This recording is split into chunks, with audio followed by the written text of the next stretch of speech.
listening to Reset Race. You now tuned in to Reset Race. You're listening to Reset Race. You're now tuned in to Reset Race. What? Put them back on the grill again. We grilling them. Put them back on the grill again. We grilling them. Put them back on the grill again. We grilling them. Back on the grill again. We grilling them. You're listening to Reset Race. ADOS need reparations to make America great. You're tuned in to Reset Race. We no longer starving while others eat off our plate. No.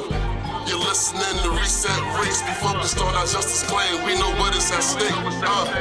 You're tuned in to Reset Race. You'll find out who really about justice and really who fake. Lineage go back to U.S. Southern plantations. Lineage, Jim Crow and mass incarceration. Redline and lynchings. We are old from this nation. You're not about justice if you ain't for reparations. MG the wise one. Cousin mother intellectual. Samantha bringing fire. Anti-black, we pressing you. No permanent friends and no permanent enemies. The backbone of the country. To win, you need our energy. You gon' see. Listening to Reset Race. You now tuned in to Reset Race. You're listening to Reset Race. You're now tuned in to Reset Race. Put them back on the grill again. We grilling them. Put them back on the grill again. We grilling them. Put them back on the grill again. We grilling them. Back on the grill again. We grilling them. You're listening to Reset Race. ADOS need reparations to make America great. You're tuned in to Reset Race. We no longer starving while others eat off our plate. No.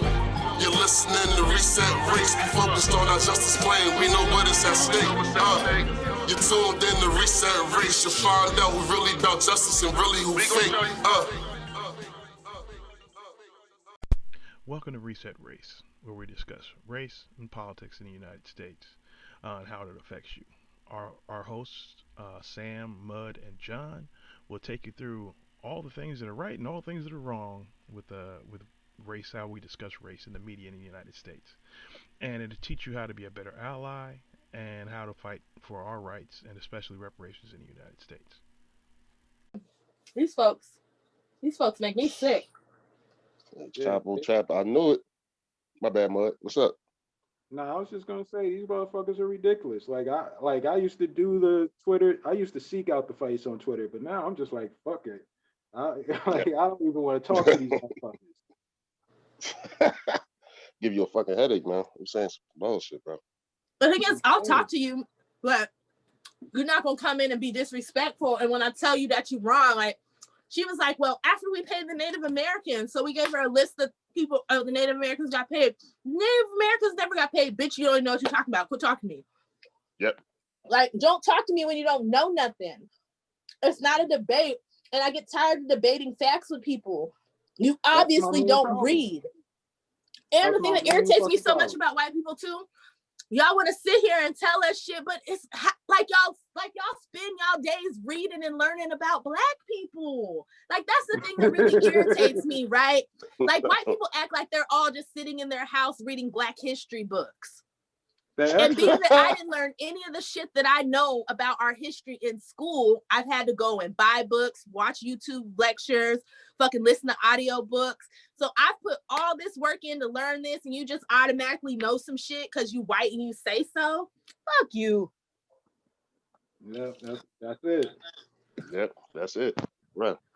Like, you out here playing games, and I'm not the one. That's what I'm saying. You know, I love giving smoke to these motherfuckers. I love giving smoke to anybody, but now it's just like that shit just redundant now. So these motherfuckers, yeah, it's boring. Sometimes it's and they boring. think we dumb. It's the same fight. Yeah, and they don't even understand. It's like, you guys aren't even original. You use the same talking points. Y'all been using the same talking points since slavery was over. Fucking 20 years after slavery, your fucking ancestors were talking about, it's over. They should just get over it. Nobody's a slave anymore. Like, that was 20 years after slavery. Like, literally before 1900, your fucking white ancestors were telling slaves, people who had worked their whole lives for free, to get over it, who were still living. Yes. So, like, quit playing us. It's just the fact that, like, once you show them that you know a little bit more than they thought you knew, and they don't sit there and like say, well, maybe I need to step back and maybe learn something, or like, that's the whole thing I don't like. Yeah. I can't do that. Because instead they just continue to argue with you like you're stupid. Yeah, and they don't know nothing. They don't know what Nothing. the fuck they're talking about at all. Nothing. Have never read anything on the topic ever. They think we They're dumb. experts. Yeah. Like not a single thing. Mm-hmm. Man, I don't give a fuck about these devils, man. I don't care. Tired of these motherfuckers anyway. It's just talking the talk. You be cooking them all. And I think our argument is rooted in history and data. Like these are just it's facts. Like, you know what I mean? Everything adds up. Like that's what make them even madder. And that's what make the left mad too. You know what I mean? If the left has some of their arguments, Medicare for all. You feel me? Everybody asks how you gonna pay for it. You go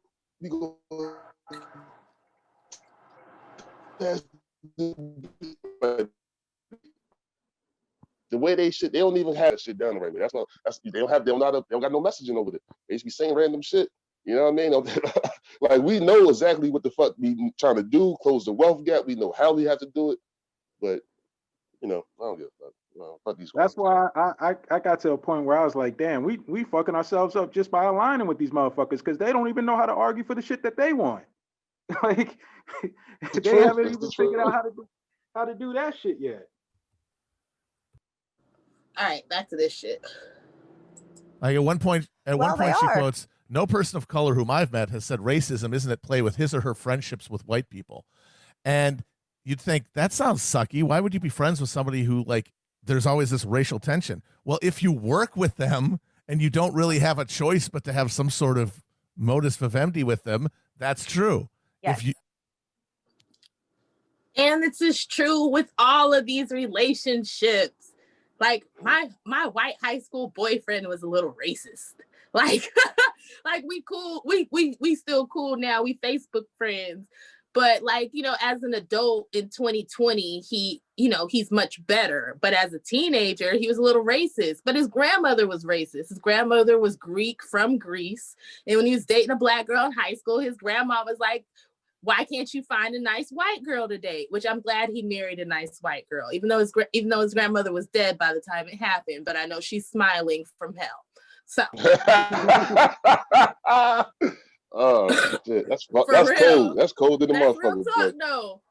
But it's just the funny thing for him to be like, why would people put up with that in their relationships? Because this is how y'all are. Like, if you didn't deal with every white person who said something that was a microaggression or slightly racist, you would never interact with white people ever in life.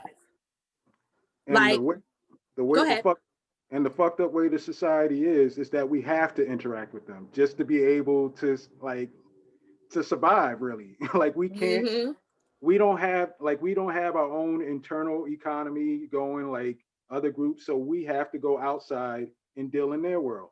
And put up with their shit. Exactly. And it's just like, well, why would you deal with that in your regular friendships? Because these regular friendships sometimes be friendships from college. These be the people who actually help you get into work, into finding jobs or giving you better networks. So if your friend's a little racist, but they're the only person helping you grow your network, you might deal with it. Exactly. Am I wrong? Like, if you can't find real shit, you have to interact with white people. Like if you a Negro here, you ain't really got no like white, like white friends or white co-workers. So I mean, like you have to interact with white people in order to be plugged in, to be, you know what I mean, to try to get. It's fucked up. That's just the way our society is. That's why we need our reparations so we can do our own shit. That's why we keep trying to tell you this, but they like, no, but what the fuck, no, we can't do it. But this is the reason why we demanding reparations, because it's set up. We have to plug in the white people, and the majority of white people is anti-black. It's if you push them on certain issues, it just come right out of them. You know what I mean? Like we feel like uncomfortable every day. The most liberal and progressive ones, you say reparations. Yeah, I know. They're like, no, nigga, no. Word up, Negro, no, you gonna fuck up minimum wage. Start turning into the Incredible Hulk and shit. You're like, where did this come from? They get crazy. All of a sudden, the fucking KK hood start dancing like it's Fantasia. Word up, like, damn, you got a Klan hood in your car? What the fuck did you do, bro? I swear I'm gonna learn how to do that. I know I can do it in After Effects. I swear I'm gonna make a Klan hood. I just be dancing. I'm gonna use it on some of our videos. Have it dancing on people's head.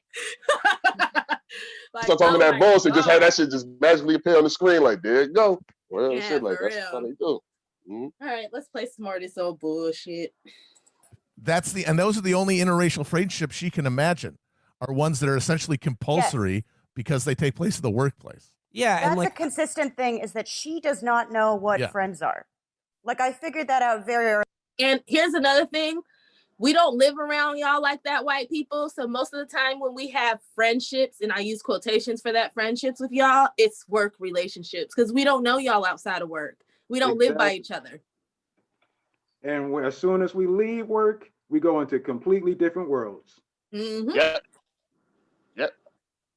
Real talk. Because let me tell you, where I live, when I see a white person, I'm like I literally pay attention to them. Because that's how much there aren't white people in my neighborhood. When they did this thing where they were doing this thing with the community, because they're about to dump like $20 million into Watts, building like all kinds of shit, because they're about to gentrify this bitch. They were trying to do it like it was going to be a community uplift kind of thing, but the apartments went from where they were supposed to be low income, now they're mixed income. So you already know mixed income means they're about to run a bunch of poor people about my city. But I own my house. And, you know, I will fight how I can to help the people stay here, but I own my house, so I don't have to worry about getting kicked out or going anywhere. But basically, like, there was this white dude who was there, and I was like, oh shit, you live here? Like, for real. And you want to know how bad it is? When there's a lot of white people here, I know it's the Watts Festival. Like, when I start seeing like multiple white people in cars and shit coming down the street, I'm like, oh shit, is it October? It's the Watts Festival. That's how rare it is for me to see white people in my neighborhood. Like, there can't be. I know there's a halfway house not too far from where I live where there's a bunch of white people, but they're all drug addicts or former drug addicts. Yeah, you understand what I'm saying? I was gonna say, like, sometimes the only time when I see white people, I know they're here to buy some heroin. that's for real. I'll keep it real with you. To white people when I see them in my neighborhood, because that's my first thought. Like, oh, are they here to buy drugs? That's the first thing that I think. Bro, that's sad. We be looking at white people when they come in my neighborhood. Shit. It's two things like, yo, who the fuck is this? Like, real shit, like, especially like this motherfucker, who the fuck is this dude? Then we be like, oh, he a fiend? And I think that dude a fiend, like, and the real shit, I'm not gonna lie, to some of my peoples, that's money. You know what I'm saying? Like, real shit, that's money. When Look, it is what it is, right? If they would give us some real fucking jobs, we wouldn't be out here hustling bullshit. Yeah, it's either money, cops, or gentrification. Like, ain't nothing good when you see a bunch of white people in your neighborhood. Is money, is cops, or they about to gentrify that shit. Man, when you start seeing white people jogging with their dogs in your neighborhood, it's over. It's over. It is over. Even if it hasn't happened yet, it's over. Yeah, you might as well pack your bags. It's over. Yeah, if you don't own your shit, fuck yeah. Yeah, that rent about to be $5,000, and you about to get the fuck out of here. Fuck out of here. Okay, back to this bullshit. You know it's over if they put a Whole Foods. Oh yeah, fuck yeah. Definitely over. That's when you can't afford to live there no more. Early, and I'm like, oh, you don't have. Yeah, she has another quote here. You have. If racism is not a topic of discussion between a white person and a person of color who are friends, this absence of conversation may indicate a lack of cross-racial trust. And it's like, maybe, but it could also represent an abundance of trust, and because it's not something that comes up. That's possible. That's not impossible, but in her mind, that is precluded because, once again, she's imagining all these relationships in the quasi compulsory context of employer relations. Love to talk about racism all day with my POC friends. Well, I mean, this reminds me of, like, again, we're talking about these sort of like prescriptions, these bullet. Sorry, I'm gonna let this play for a bit, but I just want to say this, right? I am 35 years old. I grew up with white kids. My first white friend, who I really consider a friend, came this summer. That's it. Points that are being offered now, directed at white people, like, you know, during a time in this country that, you know, is fraught with, you know, anger, trauma, anxiety over, like, the, you know, horrendous state of the world. And like the one of them that I remember was like, you know, white people, like, check in with your black friends and coworkers and just be like, hey, are you okay? Like, how are you doing right now? Are you like just what are your emotions like right now during this time of like anger and trauma? And it's just like, well, if they were your friend, you would be generally aware of what's going on in their life in the first place. And if they're not your friend, if they're just your coworker, like keep that shit to yourself. They don't want to hear that from you. Like they don't want you just like leering over your fucking shoulder to just be like, are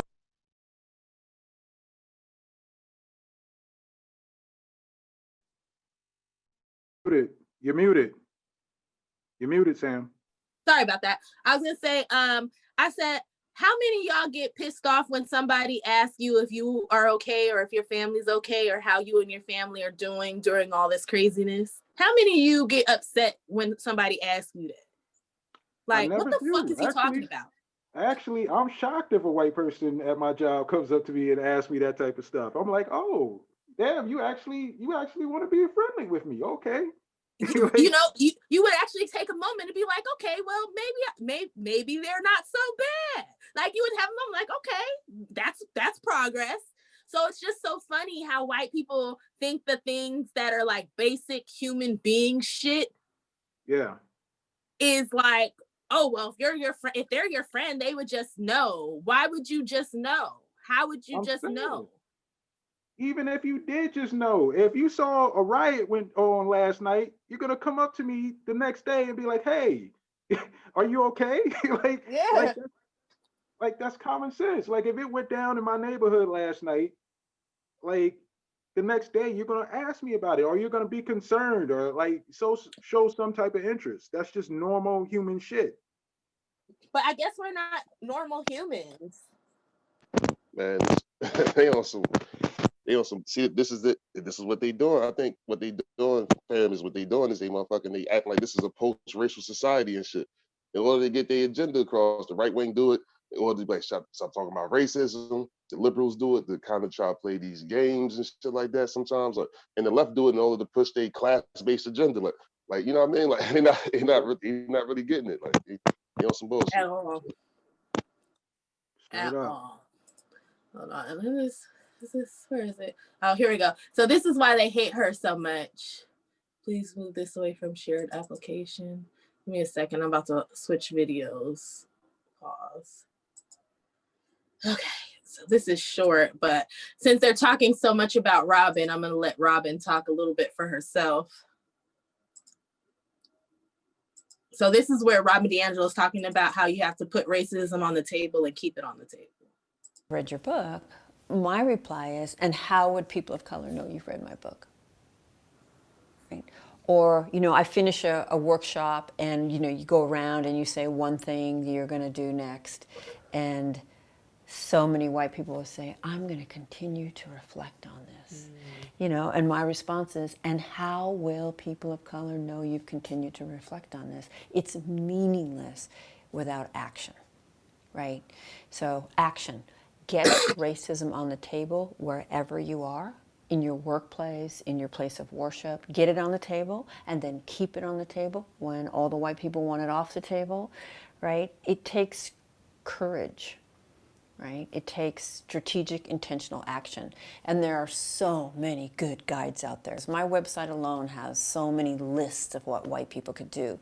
But for a lot of white people, just looking it up, like you would look up anything you were interested in, is a huge break with the apathy of whiteness. So what I say to the white folks in my sessions who, if we're going to be honest, aren't going to do anything different after that session, they're going to, oh, that was really interesting, and carry on. I'm going to say, I mean, that's part of being white. You can do that. Most of you will choose that.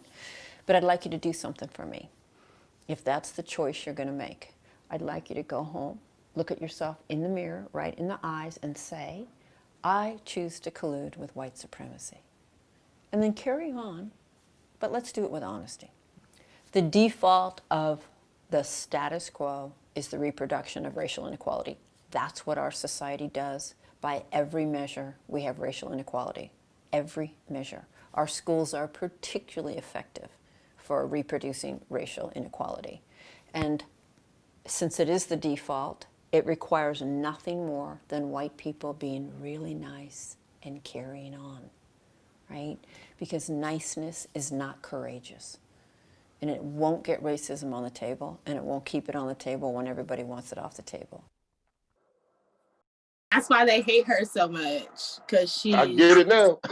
Yeah, because she caught them on their bullshit. Like, yeah, I'm gonna play some more of this. I got another video from Robin that I want to play, but I'm gonna play it a little bit further down. But yeah, that's why they hate her so much. Like, if you listen to that, isn't that so sensible? Like, yeah, like she's talking like a crazy person, and everything she said made absolute sense to me. Perfect sense. Like, and that's why I find it so funny that white people, you hate her, but us Black people are like, yes, and what she's telling you to do is correct. So maybe instead of listening to these white people who are telling you how much they hate her book and how wrong she is, maybe you should listen to the Black people who are telling you, no, she's on point. Because your interest is to deal with us, right? Not your fellow white people, right? Or unless I'm wrong. And if this is just an exercise in, what's the word I want to use? Performance, racial caring, then miss me. Are you okay? You know what I mean? I was reading this over and over again, and after making myself laugh because I was high, that after every paragraph, I just kept saying, ma'am, this is a Wendy's. Because it's the most strange sort of environment that she completely decontextualizes. Like, she doesn't talk about the fact that this is work, that she makes her money from selling these services and these programs and models. And the subtext is, of course, that this is all to... I'm going to pause, but she doesn't just do seminars for corporations. She does do other programs outside of it as well. Yeah. To, one, lower liability for corporations for discrimination, and two, make it easier to fire people. Yeah, just have something else, some problem relationship, some issue that can be then used as cause. Except it's not a Wendy's ever, of course. It's you. Yes, because it's so easy to get the racist white people from your job fired. So you being racist is another reason for you to get fired, huh? Yeah, like I said, the same way, you grabbing a little ass now is, a reason for people to get fired. Like, all this damn feminism and shit. Like, if women don't want their asses grabbed, why don't they stop working in the workplace and go back to the kitchen? This motherfuckers is crazy, son. Well, that's how they talk about us as Black people, he sounded hurt right? too. Mm-hmm. Yeah, that's how they talk about us as Black people, right? Like, oh, now we can get fired for being racist. So if a Black person just gets upset, and goes to management, they can just say that I'm racist. Like, we just run around accusing people of racism all the time at our jobs. Like, that isn't going to create a problem for us. And that's the thing. Like, when some real racist shit go down, most of the time we hesitate because we don't know what the fucking backlash is going to be. Like, word. Or let's talk about how a lot of times we'll just leave the job versus dealing with it. Exactly. We don't go to HR, we find another fucking job. Exactly. Yep. That's crazy. That shit is internalized. I don't know so many people. I don't know so many female friends who have cried in a bathroom at their job, okay, because they couldn't take it. And it's the racism, it's the bullshit, it's the microaggressions. Mm-hmm. That's sad. But they literally have to cry in the bathroom and then get their shit together before they walk back out in public, because they know that if they express what's going on, they'll be the problem. Exactly. Oh, Sam's just so uptight. She's so stuck on race. These people, they're always on this race shit. You don't even have to say anything racist to them, and they just get all offended. Like, we ain't trying to deal with that at our jobs. That's why we just be trying to come to work, mind our business, and go the fuck home. Yep. They try to conflate it with kind of like SJW, like identity politics. Yeah. It's not solving it. But like, you talking about this is another reason why you can get fired from your job from being from this. You feel me? From being racist to Black people, like, and you're a progressive. You don't think that's You don't think that's a valid thing? Like, what the fuck is this? What the fuck are they talking about? Like, I don't even know what the fuck they talking about. No, it's a valid thing. It's a valid thing when it happens to Republicans and conservatives. It's not a valid thing when it happens to them. Justin Lee Peterson, like, you're racist. My bad. My bad, bud. Nah, I'm just saying that's the game. Like, if as long as it's happening to the people that they claim are the bad people, and not to them, the people that they think are the good people, they're fine with it. But as soon as it comes back on them, they have an issue. And that's when they can team up with the conservatives, the Republican, the white supremacists, even the white nationalists. They'll go Oh, all the way down the line to protect themselves, and and act like, and then they'll still come in our faces and act like they are our friends. that's fucked up. Yeah, now I see what you're saying. Like, yeah, it's all good when you call out the right wing for their racism, but the left, you can't. You feel me? But that left wing, nah, you can't. Nah, you know what I mean? That's fucking crazy. My favorite thing is when they be like, "Well, you're gonna lose an ally. You were never an ally. Exactly. Just because you think that you were, you're not. If I tell you you're not an ally, you're not an ally." Like I said about Marianne Williamson, and people be mad, but she's not an ally. A white woman who is telling a whole group of people, at least 100,000 people, that what our economist who's been studying this shit for 30 years says is irrelevant, and that we can have this 500 billion. And well, it's just a negotiation. You don't start negotiations at a lower number than what you're looking for. Yep, that's facts. And when we tell you that, you continue to do it. You are not an ally. You are not a champion of Black Americans. I don't give a fuck about the fact that you've been talking about reparations since the 90s. You are still paternalistic, and it's still kind of racist. And you don't think of yourself that way, but it's a form of racism. And I think you're a very good person. And I think you can be a good person and still have racism in you. Because the fact that you believe that you can tell a group of people that you know better than their experts is a problem. It's facts. I ain't lying. You preaching. All right, let me play some more of this bullshit. Unilever, it's Amazon. I'm sure she'll do something for ExxonMobil at some point. But like, it's all like universities and like major corporations that she does this for. Well, what about like the title of the book, White Fragility, which she claims, she coined this term. So like, what is she talking about? What does she mean when she says you're white bragging fragility? about that? Yeah. And what she means is like the fragility comes from like the discomfort, the anger, the resentment that occurs when like ever a white person is asked to confront their place in America's racial hierarchy, or what race means in general, and or like that they might in some way be complicit in racism. And she writes here, these include emotions such as anger, fear, and guilt, and behaviors such as argumentation, silence, and withdrawal from the stress-inducing situation. These responses work to reinstate white equilibrium as they repel the challenge, return our racial comfort, and maintain our dominance within the racial hierarchy. I conceptualize this process as white fragility. Though white fragility is triggered by discomfort and anxiety, it is born of superiority and entitlement. White fragility is not weakness per se. In fact, it is a powerful means of white racial control and the protection of white advantage. And when I read that, I was just like, oh, white fragility is like when an armadillo plays dead. It's just it's a way of like escaping like a dangerous situation. And like the thing is, in reading this book, she writes over and over again about like the importance of if you're a white person reading this, to really feel the discomfort that like these concepts and my ideas are causing you, and to just sort of stay in that moment of discomfort. And I was like, to by the way, and this is the phrase she uses, in order to build your, and this is a term she uses, racial stamina, which sounds a lot like It's racial hilarious. hygiene to me.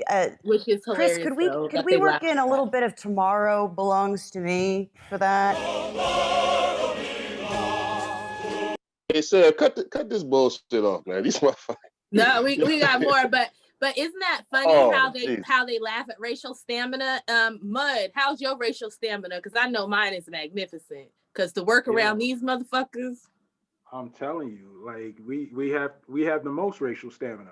Like we have the thickest skin. Even though they try to act like we're always sensitive about race, we have to put up through so much bullshit. And by the time we actually crack, like you've already done 100 things that should have got you punched in the face. Like you should have been slapped, you should have been beat down, and we've let it slide. But we just had to like swallow a lot of. Honestly, we have to swallow our pride and sit there and let you degrade us, like just so we can fucking eat and survive in this society. Yep. No lies. That's facts. No That's all facts, man. Look, if you want, I ain't got nothing to say. Mud said it all. I'm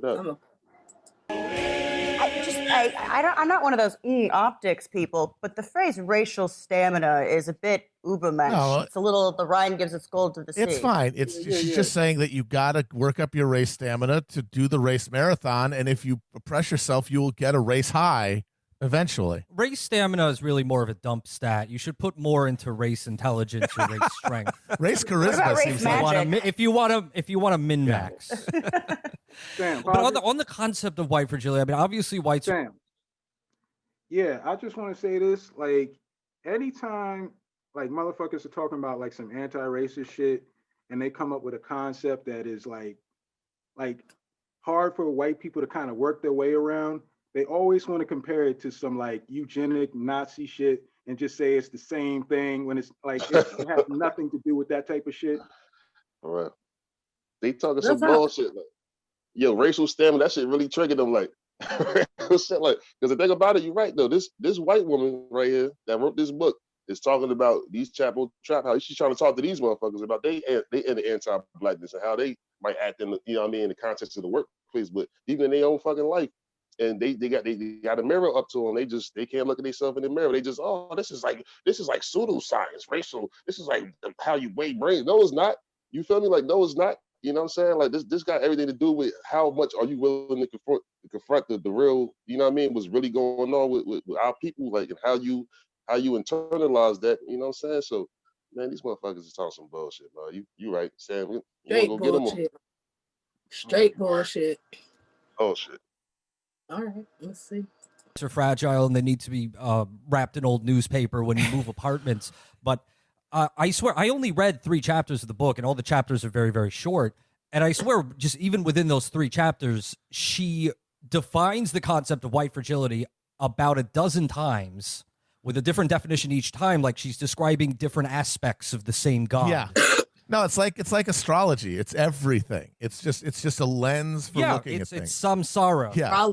She's really also just like packing in the word count there. Like there is, it's very, very repetitious because there's not a that, and like I read 3 chapters of it as well, and I was just thinking of like, her admonition that like I remain uncomfortable reading it, and to that extent, like, she was very successful in writing this book, but like my discomfort stemmed from my just dumbfounded boredom of just reading, again, very repetitive material over and over again. But I suppose that's kind of the point. It has to be sort of driven home. The other thing is that nothing that she prescribes, which you just laid out, Will, like educating yourself, sitting with your discomfort, making bullet lists or whatever, none of that is anything. That's not anti-racist action. Like, as the old saying goes, that and $1 will get you a cup of coffee, But it is anti-racist action, right? Because if you actually start taking time to research Black people, then you'll actually decide to start standing up and fighting for Black people.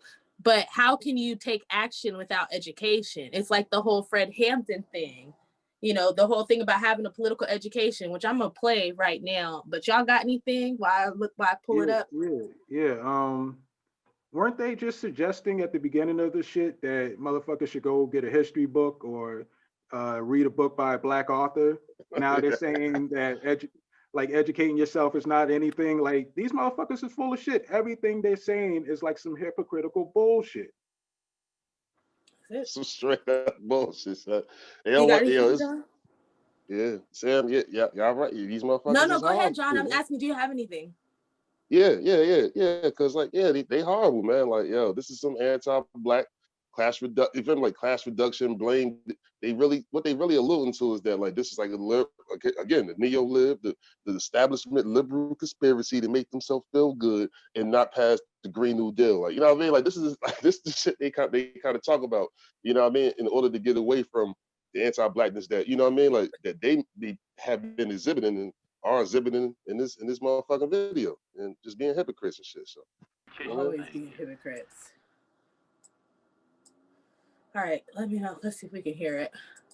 See, I got the thing is with me, you dig. I need to know some more about it. I wish you had some more literature about the educational thing here, because you dig.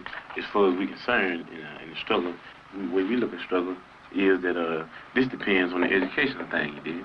Because this depends on the education. Well, the whole thing. No, but in the end, this does. You can form this with no education.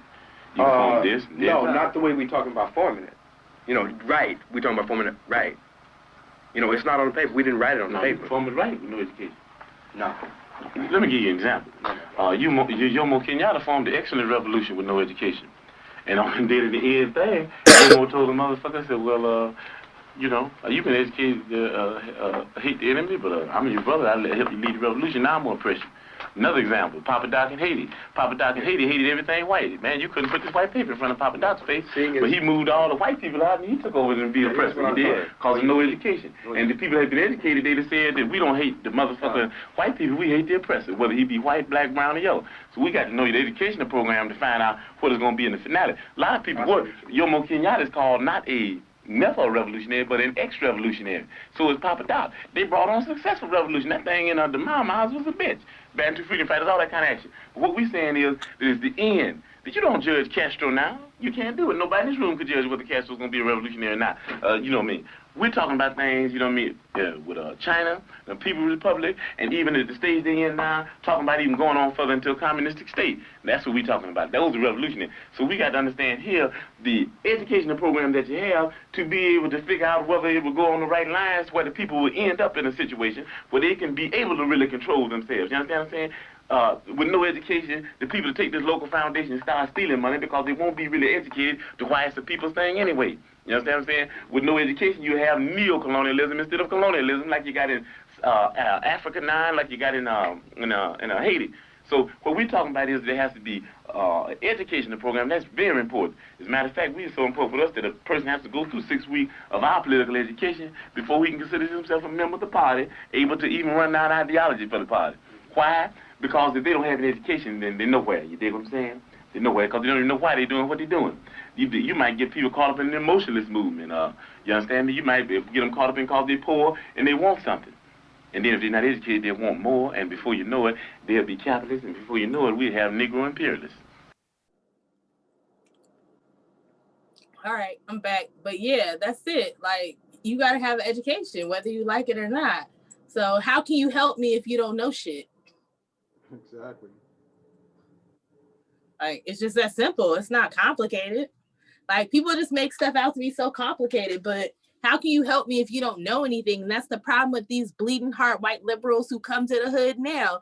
You come to the hood and create programs that you think Black people need or that you think poor people need, but you don't bother talking to the people who fucking live there. If you would talk to the poor people, they tell you what they need. The same way Robin DiAngelo, a white woman, is telling you what you need to do to have better interactions and to stop being so hostile to the Black people who are forced to be around you, and you laugh it off. And like I said, for me, the gag is I read the book. I like the book. I've watched her lectures. I haven't watched any of the lectures she's done in the past year because, you know, I've been busy with everything else. But I used to watch all her lectures. When her book came out, I bought her book. I think I pre-ordered her book. So I read her book right away when it first came out. It created more empathy for me for white people. And I thought it was a good book. And I thought it was a good book in a way of trying to explain how to do better with us. So again, like I said before, don't listen to the white people who are telling you that the book was horrible. Listen to the Black people who are telling you, no, it sounds like she's about right. Y'all got anything? You said that. You said it all, sis. I ain't got nothing more. You got something, cuz? No, I'm good. Okay, let's play some more of this. Yeah. Well, the idea behind all this stuff is that racism is foundational and cannot be removed. All it can be done is ameliorated at a personal level. It's like original sin. It can only be atoned for, but then you have to keep atoning. You have to continually atone because you will continually sin because nothing can change. And so it's and the thing is that is a persuasive thing for a certain class of highly educated person for whom the injustice of society is some sort of a psychic burden, this is a way for them to alleviate that burden. But it's a way to alleviate that burden in a context where they never have to relinquish any of their material advantage. And she, like, her main thesis is No. We're not doing that. First of all, he's going to compare like real fucking oppression to like the original shit. The original sin was to like it's. Forgive me, all the religious people, but come on, it's not like some real shit. We're not talking about real shit in that degree, like as compared to like racism in America. Like you can't point to anybody that's like was personally involved in their original sin, so cut that shit out. Then you're gonna talk about how motherfuckers don't have to give up anything materially, but y'all the main motherfuckers that are against reparations. So y'all motherfuckers need to figure out what the fuck you're saying, because you're giving a bunch of conflicting information. For real. Sometimes I wonder. Yeah, no, that was all facts. And sometimes I wonder, like, do y'all go back and listen to y'all podcasts and hear that y'all be saying some bullshit, or do y'all just say the shit and just be like, yeah, that was great? Because some of this stuff, I'm like, okay, but again, I find it funny that white people hate this book so much, and me as a Black person found it to be pretty decent. Like shit, for my reparationist group, the first book that we read was her book. And my white lady in it, who is an anti-racist, who is for reparations, she's a reparationist, was like, damn, this book made me have to confront some shit. And this is a woman who's on our team. Like, you understand what I'm saying? This is a woman who's on our team. This is a woman who really cares about what happens to our people. She's like a person who genuinely cares what happens to us. She has a daughter. She wants her daughter to grow up in a world that is equitable. You know what I mean? Like she has a very strong sense of justice. So a person who is for the Black people, who has a strong sense of justice, is for us getting reparations, for us getting paid to whatever the government will give us. This book actually gave her something, right? So I'm like, if it helps somebody like that, like for people like you, why are you above it? That's the thing that kills me. It's like, you don't even care about Black people and you're like, oh, this doesn't work. And a person who actually does reads it and they have a completely different feeling about it. So I just found that kind of hilarious. Hey, man, like, hey, I agree with both of y'all, man. Like, hey, mother, like you said, like basically what you're saying, the dude was he comparing like real shit, like tangible shit to like some, this religious idea. It kind of like, it kind of downplay like the seriousness of what the woman was saying in the book. But I also think that if you use the words he's saying, talking about original sin and atonement, this country hasn't atoned for its original sin. And this is why this white lady has to write books like White Fragility, and this is the reason why we gotta do this fucking podcast and cook you anti-Black leftists that be on some bullshit. Like real talk, like it's in the same thing like what Mud said as well. You talking about material conditions, and none of y'all support reparations. Like I never hear no Chapo Trap House, because you're using our whole culture and shit, culture votes and Chapo Trap. What the fuck type? You know what I mean? Like, what type shit y'all doing? But anyway, the Chapo Trap House, I ain't never heard the 3-minute segment on reparations and how we need to do it to get Bernie on board. You feel me? If you really think White Fragility, if you think this ain't about no action, y'all ain't about no action. What you talking about? And that's a whole piece, right? You said a whole thing, right? So all these white people who keep talking about like, well, we care about Black people, but y'all the same people who, when we were telling you then push Bernie on reparations, you told us to sit down and shut the fuck up. So what you want from me? All right. You want to listen to this for more of this, or you want to cut it off? You want to keep listening to it, y'all? Y'all want? I skipped a good few minutes. So let's start about at the 30-minute mark and see what else they got to say towards the end. But I have a feeling it's just gonna stay being some bullshit. It's bullshit. It's she's trying to deprogram basic human behavior for what I truly believe is like an insidious design for like PMC sort of employee compliancy and complacency. Hold on, now I've got to go back. She is dropping the throwdown gun of compassion on the bullet-riddled corpse of discrimination.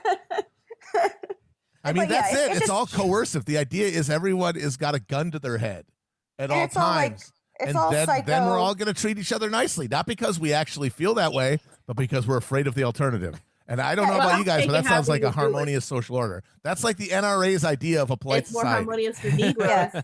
It's all just sort of like psycho cult shit, which I think is intended to sort of justify the fact that people are being subjected to something. It's to smash down like basically the human instinct to be like, this seems weird. And she says at some point, like, you have to let go of the messenger and focus on the message. It's an advanced skill. And it's like, well, some messengers are full of shit and there are conflicting messages. There's, not one big, Black people summit where they all agree on what the Go ahead, bud. Yeah, I was interested about this Black people summit. I think there's more material here, but like this shit is long, and like to finish it, we're probably gonna need another session. Yeah, okay. I got definitely. Really cooking right. So much bullshit. We gotta have a part 2.